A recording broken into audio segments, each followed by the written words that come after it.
नमस्कार दोस्तों। इस क्लास में हम बात करेंगे इलेक्ट्रोफोरेसिस या वैद्युत कण संचलन के बारे में। इस क्लास को देखने और समझने से पहले इलेक्ट्रोफोरेसिस की मैंने जितनी भी क्लासेस डाल रखी है उनको बहुत अच्छे से पढ़ लें और समझ लें। उसके बाद अगर आप इस क्लास को देखेंगे तो बहुत अच्छे से समझ में भी आएगा और एग्जाम में क्वेश्चन कहाँ से पूछा जाएगा इस बात की भी क्लियरिटी बनेगी। तो पहली रिक्वेस्ट तो यही है कि आप ये क्लास देखने से पहले इलेक्ट्रोफोरेसिस के जो पहले वीडियो डले हुए हैं उनको बहुत अच्छे से देखें, समझें, याद करें, उसके बाद ही इस क्लास को देखें। तो आइए शुरू करते हैं इलेक्ट्रोफोरेसिस या वैद्युत कण संचलन। देखिए, इसमें है एक टर्म है इलेक्ट्रोफोरेटिक मोबिलिटी। एक एग्जाम में तो ये भी क्वेश्चन पूछा गया कि इलेक्ट्रोफोरेसिस में इलेक्ट्रोफोरेटिक मोबिलिटी को किसके द्वारा प्रदर्शित किया जाता है? म्यू द्वारा।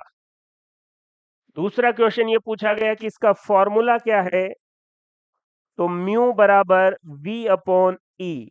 ये जो v है वो रेट ऑफ माइग्रेशन है, जो पार्टिकल है वो किस गति से ट्रेवल कर रहा है वो है v। ई है इलेक्ट्रिक फील्ड। एक एग्जाम का क्वेश्चन ये भी है कि इलेक्ट्रोफोरेसिस में पार्टिकल जो मूव करते हैं वो किस फील्ड के आधार पर मूव करते हैं? इलेक्ट्रिक फील्ड के आधार पर। क्लियर है? तो इस कॉन्सेप्ट से संबंधित 3 क्वेश्चन आपके सामने हैं। इलेक्ट्रोफोरेटिक मोबिलिटी म्यू से प्रदर्शित, mu equals to v upon E. v क्या है और e क्या है? और इलेक्ट्रोफोरेसिस इलेक्ट्रिक फील्ड के अकॉर्डिंग ही जो पार्टिकल है वो ट्रेवल करेंगे। देखिए, ये जो v है रेट ऑफ माइग्रेशन है, ये डिपेंड करती है 3 बातों पर। अणु की आकृति पर, उसके शेप पर, अणु के आकार पर, उसके साइज पर, और आवेश के परिमाण पर। उस पार्टिकल पर कितना चार्ज है, उसका मैग्नीट्यूड या परिमाण क्या है, इन तीनों बातों पर रेट ऑफ माइग्रेशन डिपेंड करेगा। Shape, size and charge of particle. देख लीजिए, आराम से समझिए आप इसे, एक एक स्लाइड को क्लियरिटी से समझें। और एक और बात, इलेक्ट्रोफोरेसिस में पुरानी जो क्लासेस है उसको आप अच्छे से पढ़ें, उसके बाद इस क्लास को देखें। फिर इलेक्ट्रोफोरेसिस कहीं से भी देखने की जरूरत नहीं है, केवल और केवल रिवीजन करना है।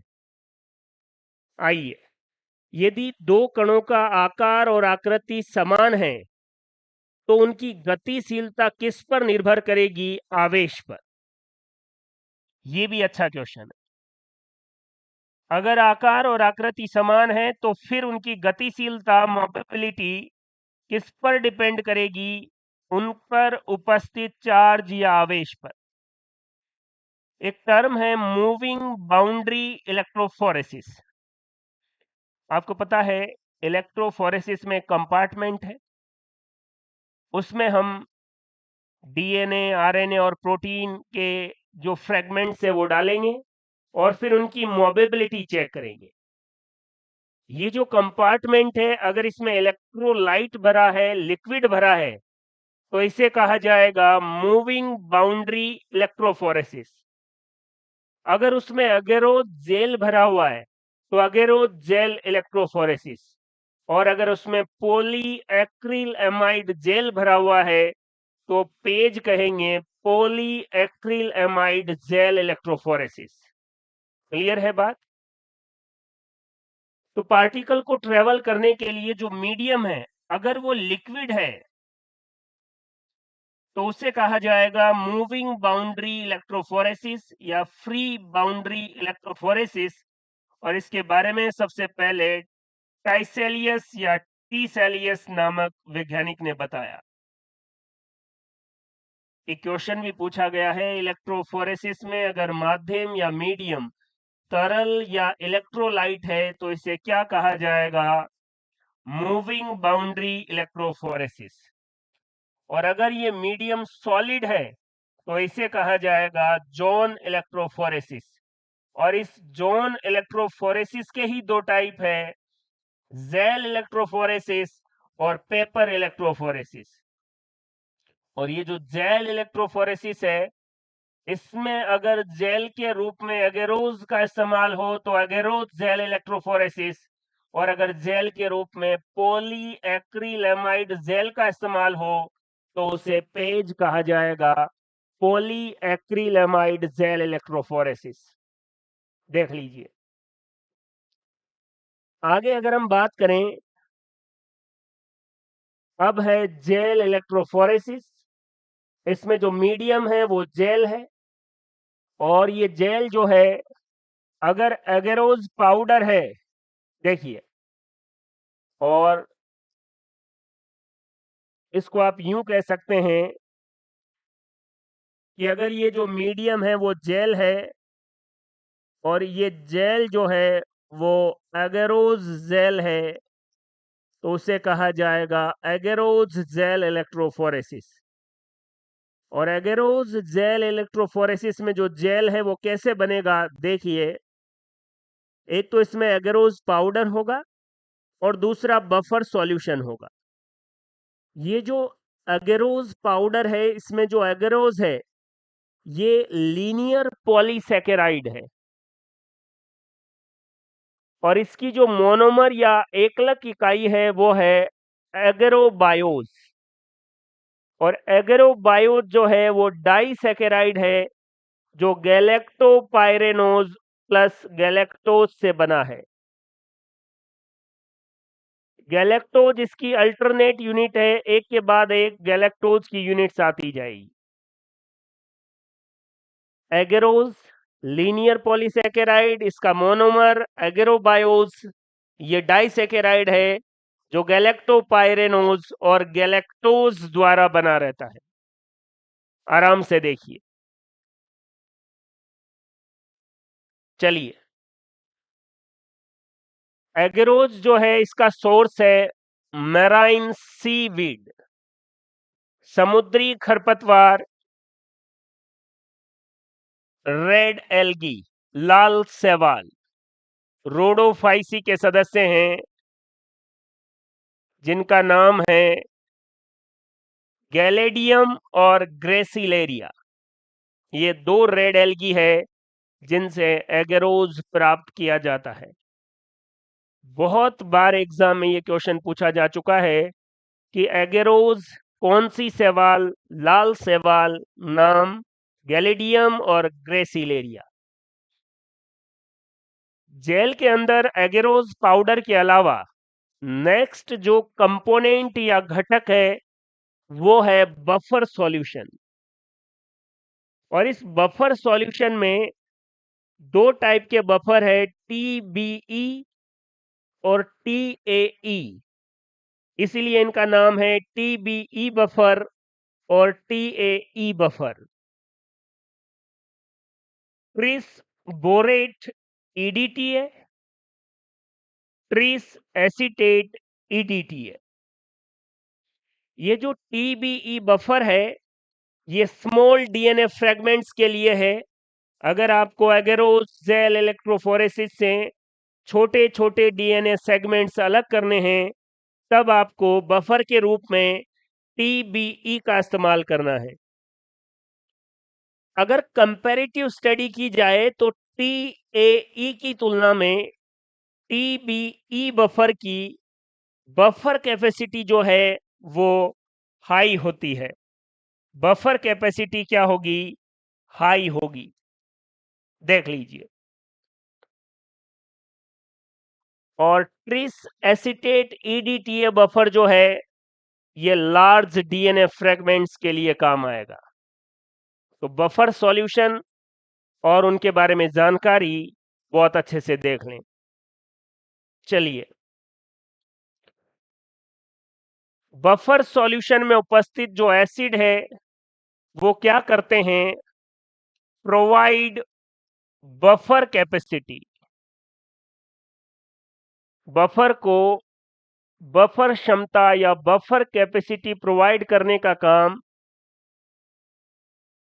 टीबीई बफर के अंदर कौन सा एसिड होगा, बोरिक एसिड। और टीएई के अंदर कौन सा एसिड होगा, एसिटिक एसिड। ये दोनों एसिड बफर कैपेसिटी प्रोवाइड करेंगे। इस बफर सॉल्यूशन में उपस्थित ईडीटीए का काम क्या है? एक तो आपको ईडीटीए का फुल फॉर्म मालूम होना चाहिए। ईडीटीए बहुत बार पूछा जाता है। और ये जो बफर सॉल्यूशन में ईडीटीए है, इसका कार्य क्या है? ये ईडीटीए चिलेटिंग एजेंट है, कई बार किलेटिंग एजेंट भी लिखा रहता है। जेल फॉर्मेशन के दौरान जो बफर सॉल्यूशन है उसमें एक चिलेटिंग एजेंट होता है, उसका नाम है ईडीटीए। और इस ईडीटीए की आपको फुल फॉर्म भी पता होनी चाहिए। ईडीटीए चिलेटिंग एजेंट है या किलेटिंग एजेंट है। ये क्या करता है, सॉल्यूशन में उपस्थित मैग्नीशियम आयन को चिलेट कर देता है, मतलब उसको पकड़ लेता है। इस मैग्नीशियम आयन को पकड़ने की क्यों जरूरत पड़ गई? ईडीटीए डीएनए को डीएनएज एंजाइम से प्रोटेक्ट करता है। कैसे? आपने एगेरोजेल इलेक्ट्रोफोरेसिस में डीएनए को रन करवाया, पता लगा वहां पर डीएनएज एंजाइम है और मैग्नीशियम आयन भी है। ये मैग्नीशियम आयन डीएनएज एंजाइम के लिए को फैक्टर का काम करेगा और वो डीएनएज एंजाइम डीएनए को डाइजेस्ट या पाचन कर देगा। तो फिर जो रिजल्ट्स आने चाहिए थे वो वेरी करेंगे, बदले हुए रिजल्ट्स आएंगे। इससे बचने के लिए इस डीएनए की एक्टिविटी को रोकना है। और इस डीएनए की एक्टिविटी को रोकना है तो इस डीएनए एंजाइम का कोफैक्टर है मैग्नीशियम। तो इस मैग्नीशियम को पकड़ लो। जब डीएनए को मैग्नीशियम कोफैक्टर नहीं मिलेगा तो वो अपना काम नहीं करेगा और डीएनए एकदम सही रहेगा। तो ये ईडीटीए क्या करता है, इस मैग्नीशियम को ही पकड़ लेता है। इसीलिए इसको चिलेटिंग एजेंट या किलेटिंग एजेंट कह रहे हैं। ईडीटीए सॉल्यूशन में उपस्थित फ्री मैग्नीशियम को चिलेट कर देता है, पकड़ लेता है, ताकि डीएनए को कोफैक्टर नहीं मिले और वो अपना काम नहीं कर पाए। एक बार फिर मैं आपको कह रहा हूं, ईडीटीए का पूरा नाम आपको याद होना चाहिए। क्लियर है? आराम से देख लीजिए। चलिए आगे बात करते हैं। एग्रोज पाउडर और बफर सॉल्यूशन, इन दोनों को मिलाकर जेल बन गया। इस जेल को माइक्रोवेव में रखेंगे 50 डिग्री के तापमान पर।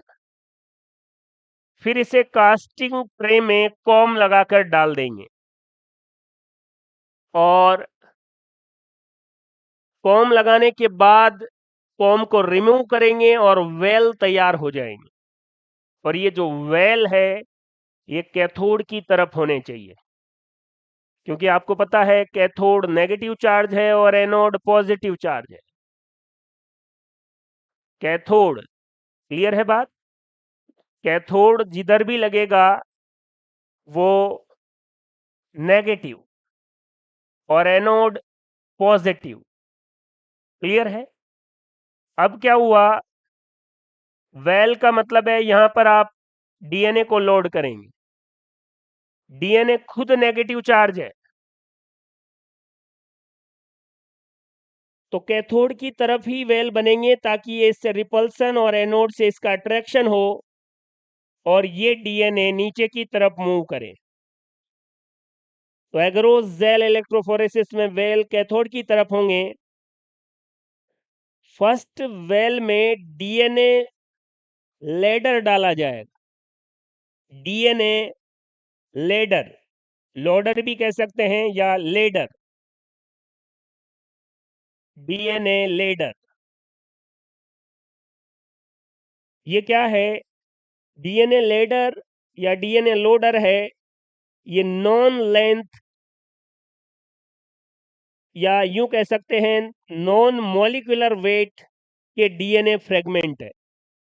ऐसे डीएनए फ्रेगमेंट्स का समूह है जिनकी लंबाई हमें पता है, जिनका अणुभार हमें पता है, उन्हें डीएनए लेडर या डीएनए लोडर कहा जाएगा। और इनको फर्स्ट वेल में डालेंगे ताकि इनका जो बैंड बनेगा उनका आइडिया हमें रहेगा कि इतनी लंबाई के सेगमेंट्स का बैंड यहां पर आ रहा है।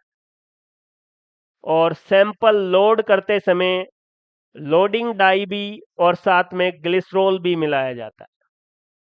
आराम से देखिए, ये सारी बातें बहुत अच्छे से मैंने आपको इलेक्ट्रोफोरेसिस के जो पहले वीडियो बता रखे हैं, बहुत अच्छे से एक्सप्लेन कर रखा है। अभी इस क्लास में अपना टारगेट है कि उन सबको कंपाइल फॉर्म में पढ़ना और साथ में एग्जाम ओरिएंटेड चीजें बताना, ताकि आपको क्लियरिटी बने कि एग्जाम का क्वेश्चन कहां से पूछा जाएगा। लोडिंग डाई में कौन कौन सी डाई आएगी? ब्रोमोफिनॉल ब्लू, ये ब्लू कलर की होगी, वेरी कॉमन ट्रैकिंग डाई है। जाइलिन साइनोल और ऑरेंज जी। और ये जो ऑरेंज जी है ये special for smaller DNA fragment. एक एग्जाम में ये भी क्वेश्चन पूछा गया कि निम्न में से कौन सी ट्रैकिंग डाई है, या यूं कह सकते हैं लोडिंग डाई है। लोडिंग डाई जो है या ट्रैकिंग डाई जो है वो ये बताएगी कि डीएनए फ्रेगमेंट्स कहां कहां मूव कर रहे हैं। और इसके लिए ये 3 प्रकार की डाई है: ब्रोमोफिनॉल ब्लू, जाइलिन साइनोल और ऑरेंज जी। अच्छे से नाम याद रखना आप। लोडिंग डाई के साथ साथ ग्लिसरॉल भी मिलाया जाता है। इस ग्लिसरॉल का क्या यूज है? अलग से सिंपली क्वेश्चन पूछा जा सकता है कि जेल इलेक्ट्रोफोरेसिस या आगेरोस जेल इलेक्ट्रोफोरेसिस के दौरान सैंपल लोड करते समय लोडिंग डाई के साथ साथ ग्लिसरॉल भी मिलाया जाता है। इस ग्लिसरॉल का क्या काम है? इस ग्लिसरॉल के द्वारा सैंपल वेल में सेटल डाउन हो जाते हैं या डीएनए को वेल से बाहर नहीं आने देता है। डीएनए का मॉलिक्यूलर वेट बहुत कम है, कई बार वो वेल से बाहर आ जाए, ये भी संभावना रहती है। तो इससे बचने के लिए ग्लिसरॉल मिला दिया जाता है और ये ग्लिसरॉल डीएनए फ्रेगमेंट्स को वेल के अंदर आसानी से सेटल डाउन कर देगा। देख लीजिए, आइए। इलेक्ट्रिक करंट 80 से 150 वोल्ट का होना चाहिए। वेल जो है वो कैथोड की तरफ होना चाहिए। डीएनए माइग्रेट टुवर्ड्स एनोड, क्योंकि डीएनए पर नेगेटिव चार्ज होता है और ये नेगेटिव चार्ज किसकी वजह से होता है? फॉस्फेट की वजह से। ये कारण भी मैंने यहाँ पर खाली छोड़ दिया है। डीएनए माइग्रेट करते हैं एनोड की तरफ, क्यों? क्योंकि डीएनए पर नेगेटिव चार्ज है और नेगेटिव चार्ज वाला किधर माइग्रेट करेगा? एनोड की तरफ। और इसीलिए वेल भी किधर बनाए जाते हैं? कैथोड की तरफ। यहाँ आइए, फिर जेल को इथिडियम ब्रोमाइड से वॉश करेंगे। देखो, 2 तरीके हैं। इथिडियम ब्रोमाइड या तो जब आप सैंपल लोड कर रहे हैं तभी मिला दें, या पूरा जेल प्रिपेयर कर लें, उसके बाद जेल को इथिडियम ब्रोमाइड से वॉश कर लें। दोनों ही प्रोसेस है। यहां पर क्या होगा? बाद में जेल को वॉश करते समय ध्यान रखना है, ग्लव्स पहनने हैं। इथिडियम ब्रोमाइड हमारी स्किन पर नहीं लगना चाहिए, क्योंकि इथिडियम ब्रोमाइड कार्सिनोजन है, कैंसर उत्पन्न करने वाला पदार्थ है। तो इथिडियम ब्रोमाइड के बारे में यह चीज ध्यान रखनी है। ये इथिडियम ब्रोमाइड फ्लोरोसेंट टैग की तरह काम करेगा, और जैसे ही जेल को इथिडियम ब्रोमाइड से वॉश करेंगे उसके बाद यूवी लाइट इस पर डाली जाएगी, तो ये जहां जहां पर भी डीएनए फ्रेगमेंट होगा वो इथिडियम ब्रोमाइड को क्या कर लेगा, अपने ऊपर टैग कर लेगा और विजुअलाइज होगा। कम इंटेंसिटी और कम समय के लिए ही यूवी लाइट डाली जाएगी और डीएनए को पहचान लिया जाएगा, क्योंकि यूवी लाइट जैसे ही गिरेगी इथिडियम ब्रोमाइड जो है ऑरेंज कलर का फ्लोरोसेंट डाई है वो चमकेगा। हमें पता लग जाएगा कि हमारा डिजायर डीएनए कौन सा है, और उस डिजायर डीएनए को पहचान कर जेल को काट कर बाहर निकालना ही चालन या इल्यूजन कहलाता है। ये भी क्वेश्चन पूछा गया है। जेल इलेक्ट्रोफोरेसिस में इल्यूजन क्या है, शालन क्या है? डीएनए को पहचान कर जेल को काट कर बाहर निकालना ही इल्यूजन या शालन है। आपको पता लग गया कि ये डीएनए फ्रेगमेंट है, उसको पहचान लिया और काट कर जेल से बाहर निकाल दिया, यही है शालन या इल्यूजन। देख लीजिए, आइए। इल्यूजन या सालन किसे कहते हैं, अभी मैंने आपको बताया। आपका जो डिजायर डीएनए है उसे बाहर निकालना है जेल से, तो जेल को काटकर बाहर निकाल दो, इसे ही शालन कहा जाएगा, illusion. Fluorescent dye use in gel electrophoresis, और ये फ्लोरोसेंट डाई कौन है? Ethidium bromide. याद रखना है आपको, concentration of agarose. Agarose gel electrophoresis में एगेरोज की जो सांद्रता है वो 1 से 3% का ही यूज होगा, याद रखना है। एगेरोज जेल का यूज प्रोटीन, न्यूक्लिक एसिड दोनों की इलेक्ट्रोफोरेसिस में किया जाता है। एगेरोज जेल के द्वारा आप प्रोटीन और न्यूक्लिक एसिड में आरएनए और डीएनए दोनों आ गए, दोनों को ही सेपरेट कर सकते हैं। तो ये था एगेरोज जेल इलेक्ट्रोफोरेसिस, कैसे जेल प्रिपेयर करेंगे, कौन सा बफर सॉल्यूशन है और कौन क्या काम करेगा, और इथिडियम ब्रोमाइड जो फ्लोरोसेंट डाई है, ये सारी चीजें आपको याद रखना है। लोडिंग डाई कौन कौन सी है वो भी देखना है। आइए, डीएनए को देखने के लिए डीएनए को रंजित किया जाता है, ये क्वेश्चन है। Visualization of DNA fragments is done after staining DNA with ethidium bromide only. Ethidium followed by white light exposure. Ethidium bromide followed by UV light exposure. Ethidium fluoride followed by UV light exposure. तो अभी हमने देखा, अगर आपको DNA segments को बहुत अच्छे से देखना है तो इथिडियम ब्रोमाइड पर यूवी लाइट का एक्सपोजर करेंगे, तो आंसर कौन सा हो गया? 3 नंबर। इस तरीके से क्लियरिटी के साथ आप चीजों को देखेंगे तो आराम से क्वेश्चन सॉल्व कर देंगे। देखिए, एक और क्वेश्चन है, which of the following is not a component of electrophoresis system. ये बहुत अच्छा क्वेश्चन है।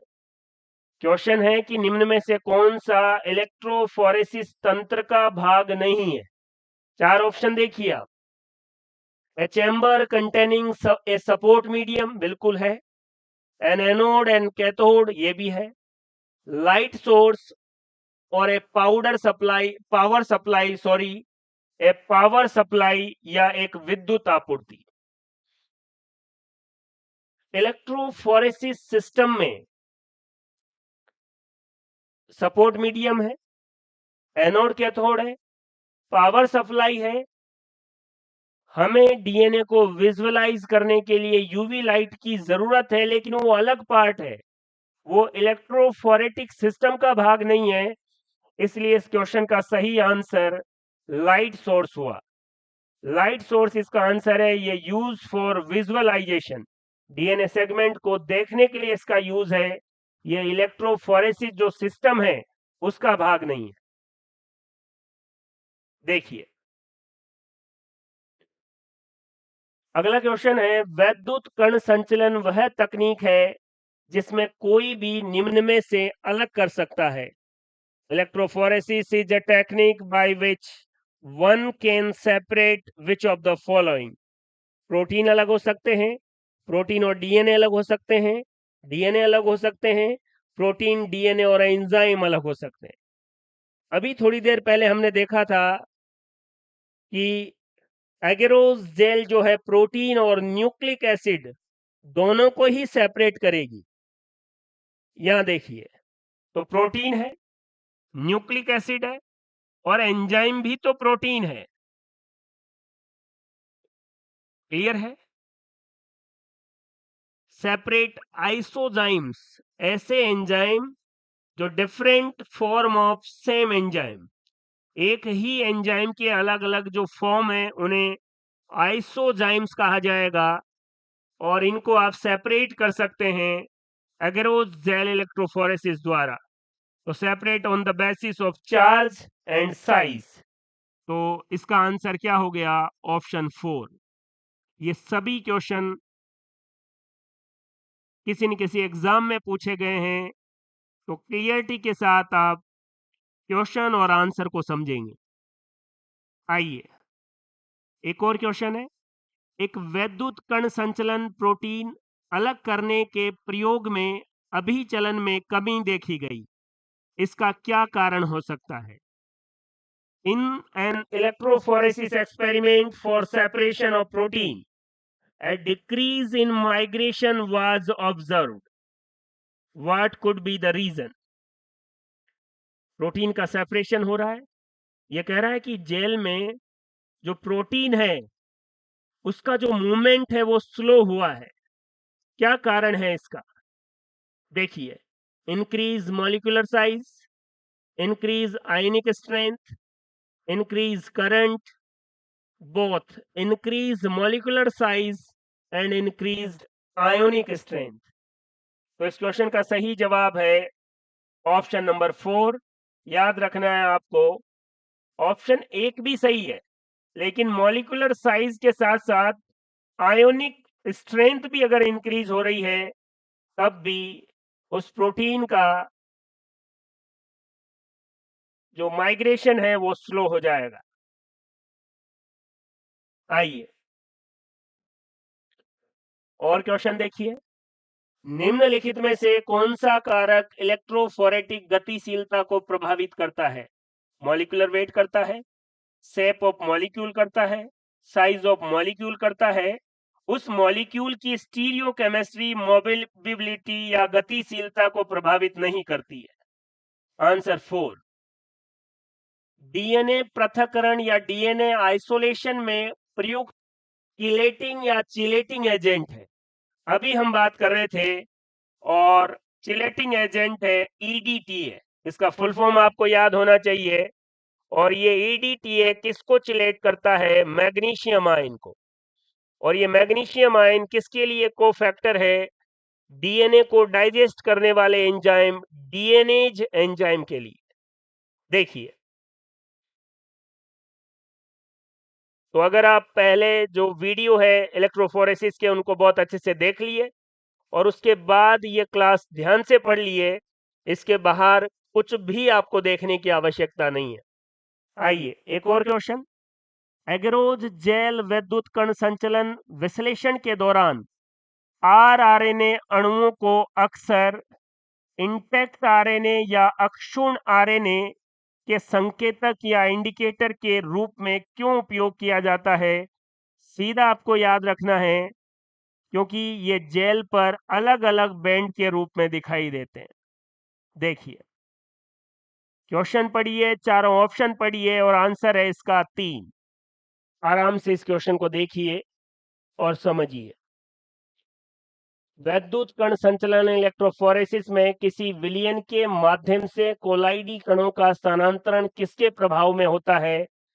सिंपल सी बात है, इलेक्ट्रिक फोर्स के प्रभाव में। क्लियर है? तो हमने शुरुआत की है इलेक्ट्रोफोरेसिस की, प्रत्येक कॉन्सेप्ट को ध्यान से देखा है, फिर उसमें हमने बात की है जेल इलेक्ट्रोफोरेसिस की, और अब तक जेल इलेक्ट्रोफोरेसिस से हमने अगेरोज जेल से रिलेटेड क्वेश्चन देखे हैं। एक और जेल इलेक्ट्रोफोरेसिस है जिसे पेज कहा जाता है, polyacrylamide gel electrophoresis. देखिए,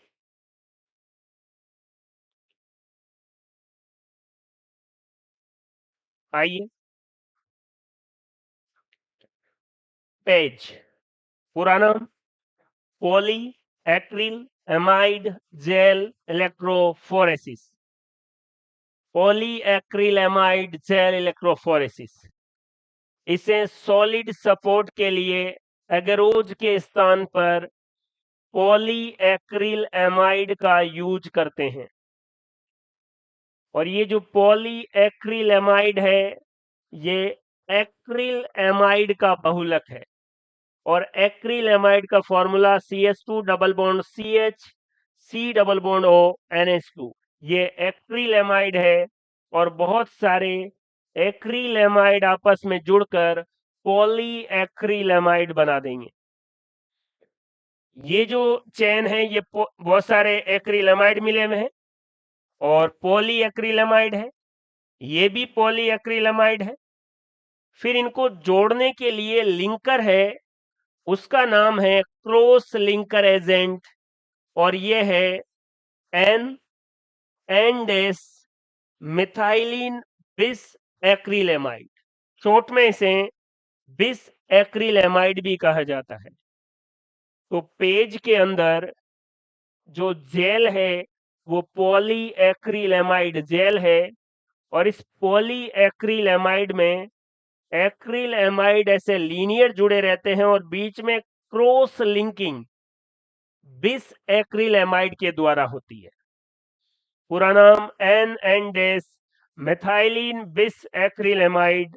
ये दो एक्रिल एमाइड यूनिट को आपस में जोड़े रखता है, क्रॉस लिंकर एजेंट है। क्रॉस लिंकिंग एजेंट बिस एक्रिल एमाइड, दो एक्रिल एमाइड आपस में जुड़े हुए, एन एंडेस मेथाइलिन बिस एक्रिल एमाइड। ये क्रॉस लिंकर एजेंट दो पॉली एक्रिलेमाइड चेन को आपस में जोड़ेगा, और इसी पॉलीमराइजेशन की वजह से पोर साइज या छिद्रों का आकार डिसाइड होगा। पोर साइज का निर्धारण एक्रिलेमाइड और बिस एक्रिलेमाइड की कॉन्सेंट्रेशन पर आधारित होगा, और ratio of acrylamide and bis, एक्रिलेमाइड और बिस एक्रिलेमाइड का क्या रेशियो है, इन दोनों के आधार पर पॉली एक्रिलेमाइड जेल की पोर साइज का निर्धारण होगा। और ये पोर साइज के बारे में आपको याद रखना है, यहां से क्वेश्चन पूछा जाता है। अगर आपने ज्यादा बिस मिला दिया, ज्यादा बिस एंटर किया, तो ज्यादा क्रॉस लिंकिंग हो जाएगी और पोर साइज कम हो जाएगा। सिंपल सी बात है। चलिए, अब है पेज के अंदर एक टर्म है APS, अमोनियम पर सल्फेट। एक तो ये याद रखो कि ये APS और टिमिड, ये एगेरोज जेल इलेक्ट्रोफोरेसिस में नहीं है, पॉली एक्रिलेमाइड जेल इलेक्ट्रोफोरेसिस में ही है। क्यों है?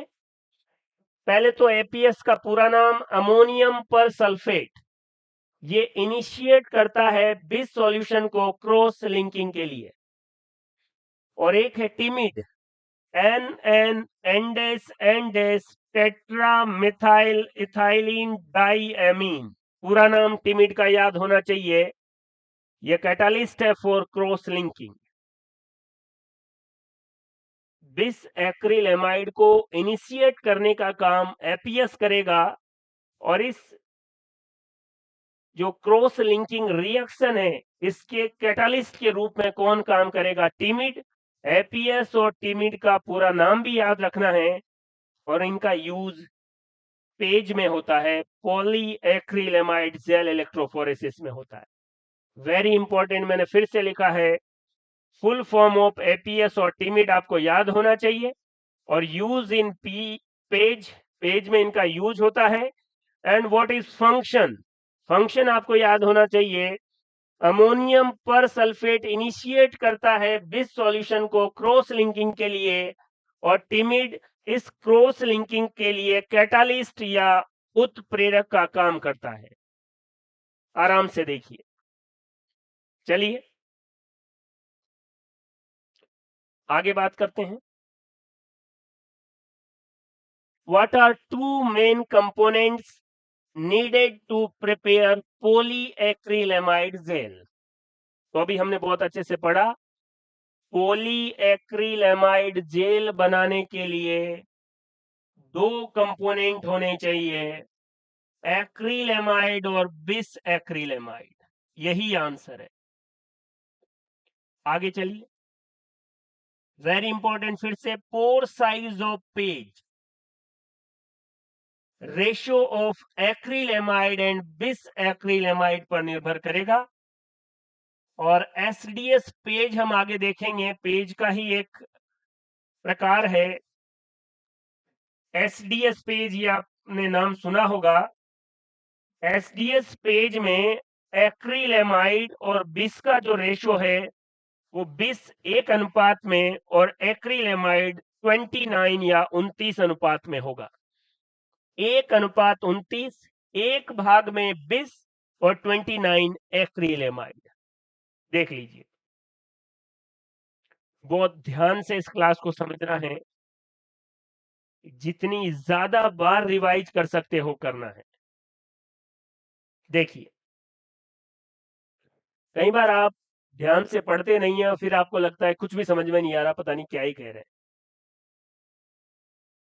अगर आपको सटीकता के साथ चीजें चाहिए, एग्जाम में किस तरीके का क्वेश्चंस पूछा जाएगा, क्या ऑप्शंस आएंगे, अब उसको पढ़ना, समझना और याद रखना आपकी जिम्मेदारी है। एंटरटेन करने का काम द एचजी कॉन्सेप्ट पर नहीं हो रहा है। मैं और आप सब मिलकर यह प्रयास कर रहे हैं कि सिलेक्शन हो। सिलेक्शन, मुझे कितना आता है, मैं आपको कैसा पढ़ा रहा हूं, इससे ज्यादा महत्वपूर्ण है वो कंटेंट जिसको आप अच्छी तरीके से समझ चुके हैं और उसे बढ़िया तरीके से याद करके एग्जाम में जो क्वेश्चन आए वहां पर आप रिलैक्स फील करें। मेहनत आपको ही करनी है। एंटरटेनिंग करके कुछ एक टॉपिक मान लो आपको कोई ट्रिक के द्वारा याद भी करवा दे और आपको मजा आ जाए, वो क्षणिक होगा। अगर आपने द एचजी कॉन्सेप्ट पर जितने भी वीडियो है इनको बहुत अच्छे से पढ़ लिया और रिवाइज कर लिया, तो अब मुझे कहने की जरूरत नहीं है, आप खुद जानते हैं कि किस तरीके से इंटरकनेक्टेड और एग्जाम ओरिएंटेड चीजें आपको मिली है। पेज का यूज डीएनए के लिए नहीं होता। ये जो पॉलीएक्रिलेमाइड जेल इलेक्ट्रोफोरेसिस है, इसका यूज डीएनए के लिए नहीं करते। क्यों नहीं करते, देखिए, डीएनए का मॉलिक्यूलर वेट अधिक होता है, इसके लिए पोर साइज अधिक रखनी पड़ेगी। अब अगर अभी हमने देखा था पोर साइज ज्यादा रखनी है तो बिस की कॉन्सेंट्रेशन कम रखनी पड़ेगी ताकि पोर साइज अधिक हो। अब अगर बिस की जो कॉन्सेंट्रेशन है वो कम है तो पोर साइज तो अधिक हो सकती है, लेकिन कम कॉन्सेंट्रेशन पर पॉलीएक्रिलेमाइड सॉलिडिफाई नहीं हो पाएगा, तो ठोस माध्यम नहीं बन पाएगा। Used of page for RNA and protein, DNA के लिए इसका इस्तेमाल नहीं होता। ये बहुत अच्छे से आप याद रख लें, कारण पोर साइज है, डीएनए का साइज जो है उसके अकॉर्डिंग अगर पोर साइज बनाएंगे तो पॉलीएक्रिलेमाइड सॉलिडिफाई नहीं हो पाएगा। एसडीएस पेज में सोडियम डोडेसाइल सल्फेट। अब पेज में हम बात करना चाह रहे हैं एसडीएस पेज के बारे में। एसडीएस पेज समझाने से पहले उसके क्वेश्चन बता रहा हूं ताकि आपको क्लियरिटी बने। तो एसडीएस पेज में सोडियम डोडेसाइल सल्फेट प्रोटीन को पूर्णतया कौन सा आवेश प्रदान करता है? और ये सोडियम डोडेसाइल सल्फेट प्रोटीन को पूर्णतया नेगेटिव चार्ज या ऋणावेश प्रदान करता है। SDS PAGE treated with a reducing agent, फिर एनाइनिक डिटर्जेंट, फिर fractionation by electrophoresis. Sodium dodecyl sulfate polyacrylamide gel electrophoresis, इसके पहले स्टेप में रिड्यूसिंग एजेंट से ट्रीट करेंगे डीएनए को। रिड्यूसिंग एजेंट का मतलब है अपचायक जो रिडक्शन करे, और प्रोटीन के रिडक्शन का मतलब है कि उसके डाइसल्फाइड बॉन्ड को तोड़ दें। उसके बाद एन आयनिक डिटर्जेंट लाएंगे जो इस डीएनए पर यूनिफॉर्म नेगेटिव चार्ज ले आए, और ये एन आयनिक डिटर्जेंट ही है सोडियम डोडेसाइल सल्फेट। और फिर उसके बाद इलेक्ट्रोफोरेसिस करेंगे, फ्रैक्शनेशन बाय इलेक्ट्रोफोरेसिस। देखिए क्वेश्चन, देखिए एसडीएस पॉलीएक्रिलेमाइड जेल इलेक्ट्रोफोरेसिस का व्यापक रूप से उपयोग किसमें किया जाएगा? कुछ भी सोचने की जरूरत नहीं है, क्वालिटेटिव एनालिसिस ऑफ प्रोटीन। तो जेल इलेक्ट्रोफोरेसिस फॉर प्रोटीन क्या है? SDS page. क्लियर है? पेज के साथ एसडीएस लगा हुआ है, और एसडीएस क्यों लगा हुआ है? क्योंकि प्रोटीन के ऊपर ये यूनिफॉर्म नेगेटिव चार्ज लेके आएगा। आइए, ये एक प्रोटीन है, इसकी ये दो सब यूनिट है, दोनों डाइसल्फाइड बॉन्ड से जुड़ी हुई है।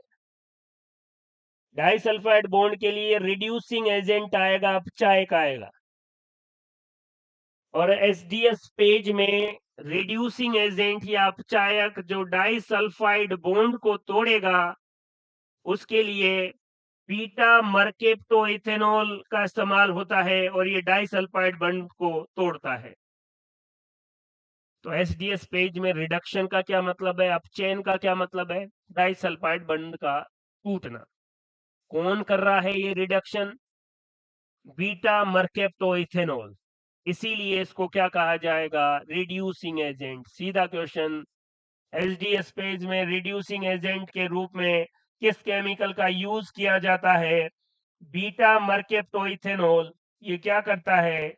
डाइसल्फाइड बॉन्ड को तोड़ता है, और दोनों सल्फर के साथ हाइड्रोजन जोड़ देगा। देख लीजिए, हाइड्रोजन का जुड़ना रिडक्शन है। आइए,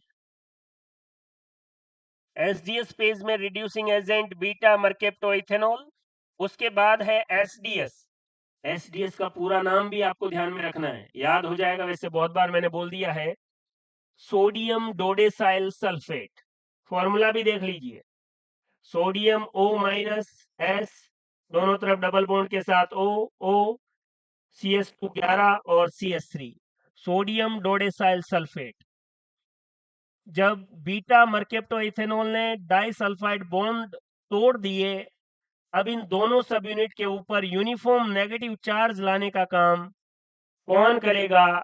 एसडीएस, सोडियम डोडेसाइल सल्फेट। ये प्रोटीन पर यूनिफॉर्म नेगेटिव चार्ज ऐड करता है। देख लीजिए, आइए, एसडीएस ट्रीटमेंट से क्या होता है? एक तो add negative charge, all protein uniform negative charge add करेगा। दूसरा, D nature the protein.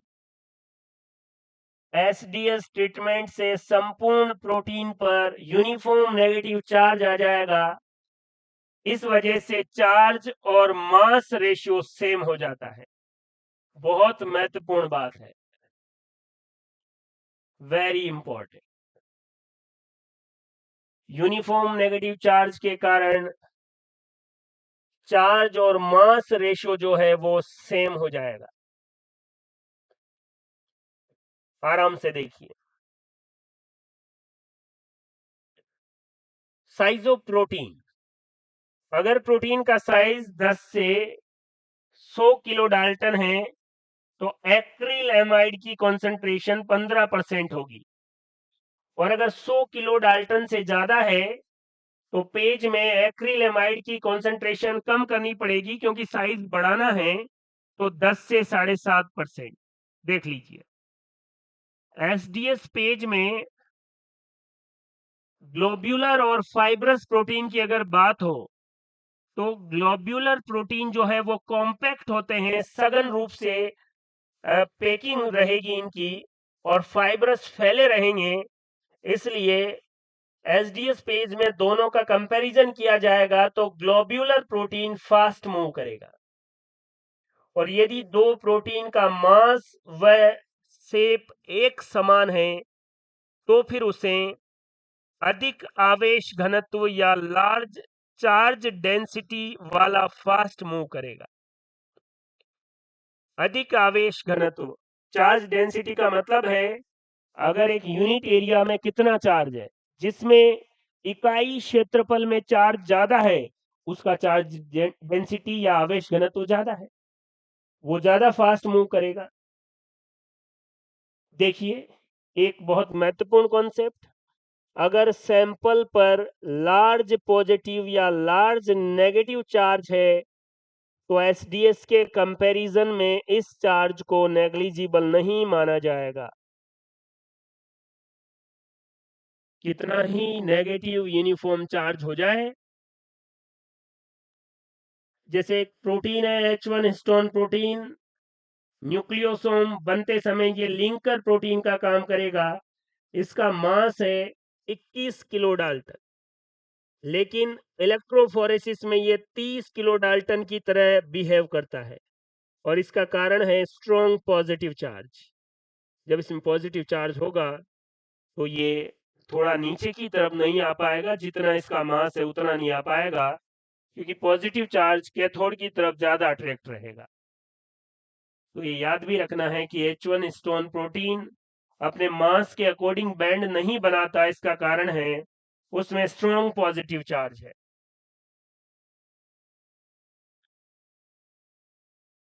Jail system दो टाइप के हैं एसडीएस पेज में, कॉन्टिन्यूअस जेल जिसमें सिंगल जेल होगा और इसकी पीएच 8.8, डिसकॉन्टिन्यूअस जेल बहुत अच्छे से मैंने आपको ये बता रखा है।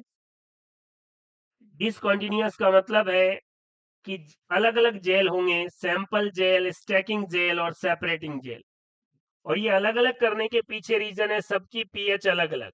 सैंपल और स्टैकिंग की पीएच 6.8 और सेपरेटिंग की 8.8। सेपरेटिंग को रिजॉल्विंग जेल भी कह सकते हैं, रिजॉल्विंग जेल। देख लीजिए, तो stacking gel pH 6.8, resolving gel pH 8.8। जब स्टैकिंग जेल में रहेगा तो ग्लाइसिन सबसे ऊपर, फिर एसडीएस प्रोटीन कॉम्प्लेक्स, फिर क्लोराइड आयन। एसडीएस पेज में जब बफर का इस्तेमाल करेंगे तो वहां पर एसिड के रूप में HCl का इस्तेमाल करेंगे, साथ में ग्लाइसिन अमीनो एसिड भी डालेंगे। तो जब ये SDS protein complex stacking gel में होगा तो इस ऑर्डर में रहेगा, और ये ऑर्डर आपसे पूछा जाता है, सबसे ऊपर ग्लाइसिन, फिर एसडीएस प्रोटीन कॉम्प्लेक्स और फिर क्लोराइड। जैसे ही ये रिजॉल्विंग जेल में जाएगा जहां पर पीएच 8.8 है तो एसडीएस प्रोटीन कॉम्प्लेक्स ऊपर रह जाएगा, ग्लाइसिन फास्ट मूव करेगा, और इसका कारण यह है कि ग्लाइसिन के लिए आइसो इलेक्ट्रिक पॉइंट जो है वो 5.8 है। अब पीएच जैसे जैसे ज्यादा होगी उस पर नेगेटिव चार्ज क्या हो जाएगा, ज्यादा आ जाएगा। तो जब ये स्टैकिंग जेल में था तब भी इस पर नेगेटिव चार्ज था, लेकिन 6.8 है इसलिए कम था।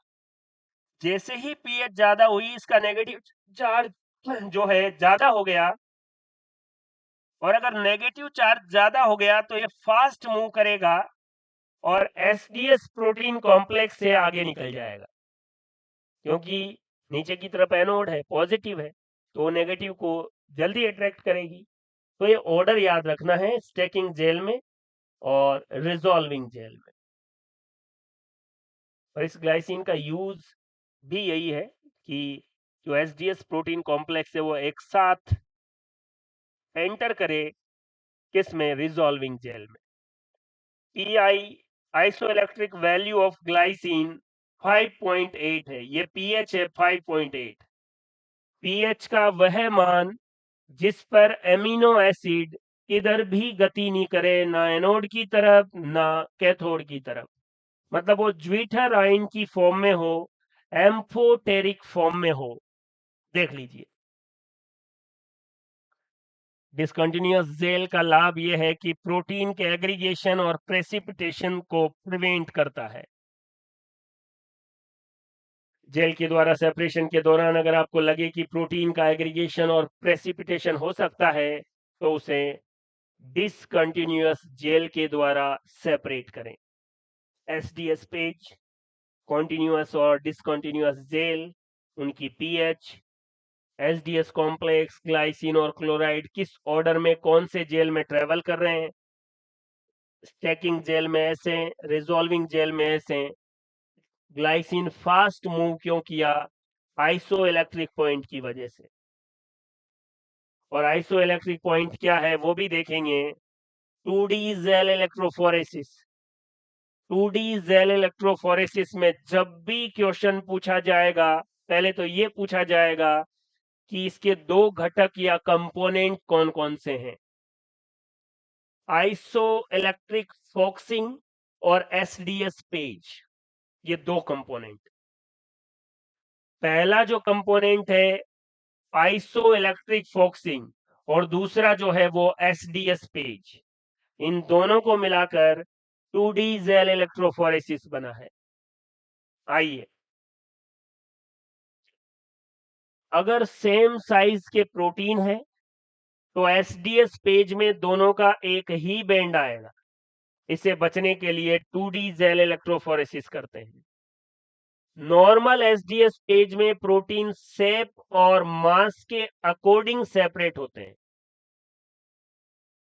क्लियर है? लेकिन दो प्रोटीन जिनके मॉलिक्यूलर वेट समान हैं, उन्हें 2D जेल इलेक्ट्रोफोरेसिस से अलग करेंगे। कहने का मतलब एसडीएस पेज से आप शेप और मास के अकॉर्डिंग प्रोटीन को अलग कर सकते थे, लेकिन ऐसे प्रोटीन जिनका मॉलिक्यूलर वेट सेम है, अब उनको कैसे अलग करें? तो एसडीएस पेज करने से पहले आइसो इलेक्ट्रिक फॉक्सिंग करेंगे, और इसको कहा जाएगा 2D gel electrophoresis. 2D gel electrophoresis में आइसो इलेक्ट्रिक फोक्सिंग या पहला जो कंपोनेंट है उसमें प्रोटीन चार्ज के अकॉर्डिंग सेपरेट हो जाएगा। अब जब चार्ज के अकॉर्डिंग सेपरेट हो जाएगा, फिर वो मॉलिक्यूलर मास के आधार पर सेपरेट हो जाएगा। दो ऐसे प्रोटीन जिनका मॉलिक्यूलर मास सेम है, अब वो एसडीएस पेज से अलग नहीं हो रहे, तो पहले कि इनको चार्ज के आधार पर अलग कर लो और फिर एसडीएस पेज करवा लो, अलग अलग प्राप्त हो जाएगी। और चार्ज के आधार पर प्रोटीन को सेपरेट करना ही आइसो इलेक्ट्रिक फॉक्सिंग है। यही क्वेश्चन है 2D जेल इलेक्ट्रोफोरेसिस। आईईएफ और एसडीएस पेज को मिलाकर 2D जेल इलेक्ट्रोफोरेसिस। पहले कंपोनेंट में प्रोटीन चार्ज के आधार पर सेपरेट और दूसरे में मॉलिक्यूलर मास के आधार पर सेपरेट। यही क्वेश्चन है। Pi iso electric point, pH का वह मान जिस पर प्रोटीन का नेट चार्ज 0 हो, अर्थात प्रोटीन पर इलेक्ट्रिक फील्ड का कोई असर नहीं हो।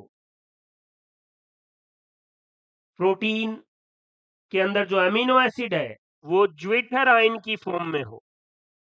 ज्विटर आयन एम्फोटेरिक नेचर का होता है, उभयधर्मी प्रकृति का होगा। इस कंडीशन में इस पर एनोड और कैथोड किसी का भी प्रभाव नहीं होगा।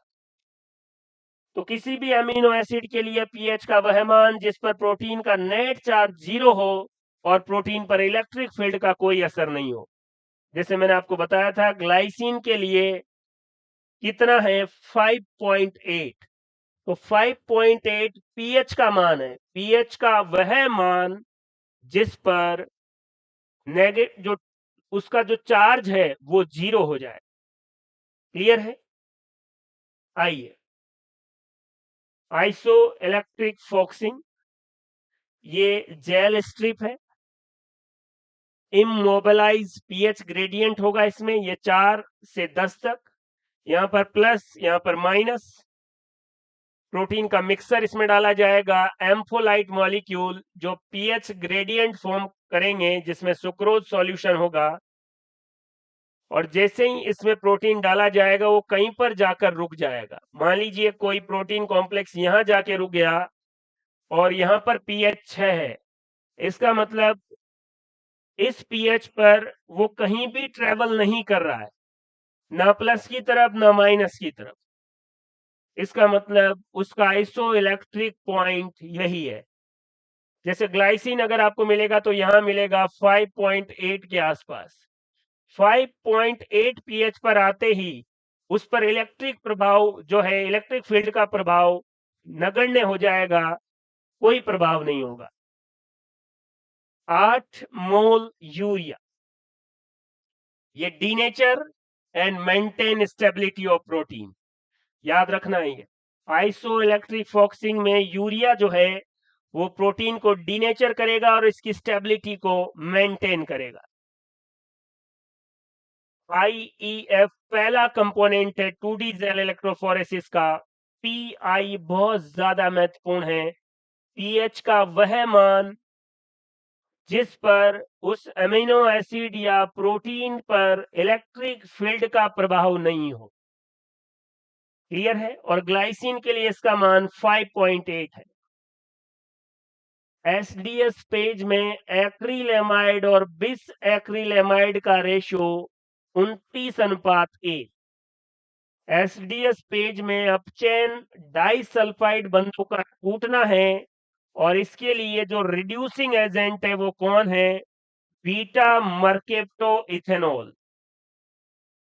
एक्रिलेमाइड पॉलीमराइजेशन की शुरुआत एपीएस करेगा, पूरा नाम आपको याद रहना चाहिए। पॉली एक्रिल एमाइड पॉलीमराइजेशन के लिए कैटालिस्ट या उत्प्रेरक टिमिड है, पूरा नाम आपको याद रहना चाहिए।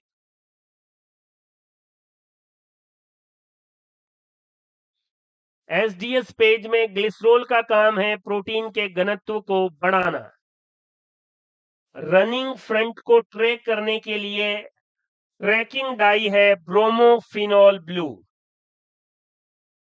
2D जेल इलेक्ट्रोफोरेसिस के पहले आयाम या डायमेंशन में प्रोटीन को आवेश के आधार पर पृथक्करण करेंगे आइसो इलेक्ट्रिक फॉक्सिंग द्वारा। सेकंड डायमेंशन में एसडीएस द्वारा साइज के आधार पर या मॉलिक्यूलर मास के आधार पर प्रोटीन को सेपरेट करेंगे। साइज के आधार पर या मॉलिक्यूलर मास के आधार पर। निम्नलिखित में से आइसो इलेक्ट्रिक फॉक्सिंग के संदर्भ में सही कथन यही है कि आइसो इलेक्ट्रिक फॉक्सिंग द्वारा जो प्रोटीन पृथक की जाती है उन्हें जैविक क्रियाओं के लिए जांचा जा सकता है। एसडीएस इलेक्ट्रोफोरेसिस एंजाइम शुद्धिकरण में प्रयुक्त। छोटे अणु इसमें अधिक तीव्रता से गति करेंगे और अणुओं में आवेश और द्रव्यमान का अनुपात समान हो जाता है। एसडीएस के द्वारा सोडियम डोडेसाइल सल्फेट प्रोटीन के ऊपर यूनिफॉर्म नेगेटिव चार्ज कर देता है। इस वजह से आवेश और द्रव्यमान का अनुपात समान हो जाता है। ब्लू नेटिव पेज, ये नेटिव प्रोटीन को सेपरेट करने का मेथड है। इसमें एक एनाइनिक डाई का इस्तेमाल किया जाता है, कोमासी ब्रिलियंट ब्लू का यूज। और ये डाई प्रोटीन को वाटर सॉल्युबल और नेगेटिव चार्ज इसका बढ़ाती है, और इसमें किसी भी डिटर्जेंट की आवश्यकता नहीं है, इसलिए इसको ब्लू नेटिव पेज कह रहे हैं। 10 किलो डाल्टन से 10 मेगा डाल्टन तक के प्रोटीन का सेपरेशन ब्लू नेटिव पेज के द्वारा किया जा सकता है। इसमें इतना ही याद रखना है आपको। PFGE pulse field gel electrophoresis, ये डीएनए के लिए है। इसकी खोज स्क्वाड्स और कंटोर ने 1984 में की। 10 मेगा बेस पेयर तक साइज का सेपरेशन इससे कर सकते हैं। नॉर्मल जेल इलेक्ट्रोफोरेसिस से 50 केबी साइज के डीएनए का सेपरेशन कर सकते हैं। अगर अधिक साइज के लिए आपको किसका यूज करना पड़ेगा? Pulse field jail electrophoresis. देखिए, इलेक्ट्रोफोरेसिस फॉर डीएनए की स्टेनिंग के लिए प्रोफ्लेविन, एक्रिडीन ऑरेंज और एथिडियम ब्रोमाइड, यूवी लाइट 260 से 300 नैनोमीटर की रेंज वेवलेंथ इनकी, और ये ऑरेंज कलर का फ्लोरोसेंट शो करेगा। जैसे ही इथिडियम ब्रोमाइड पर यूवी लाइट डाली जाएगी तो ऑरेंज कलर का फ्लोरोसेंट शो करेगा। इलेक्ट्रोफोरेसिस फॉर आरएनए का साइज जनरली 600 न्यूक्लियोटाइड के आसपास होगा, और इसके लिए मोस्ट अप्रोप्रिएट पॉलीएक्रिलेमाइड जेल इलेक्ट्रोफोरेसिस है। आरएनए के डीनेचुरेशन के लिए फॉर्मेमाइड, ग्लाइऑक्सेल, फॉर्मेल्डिहाइड, डाइमेथिल सल्फोक्साइड का यूज किया जाता है।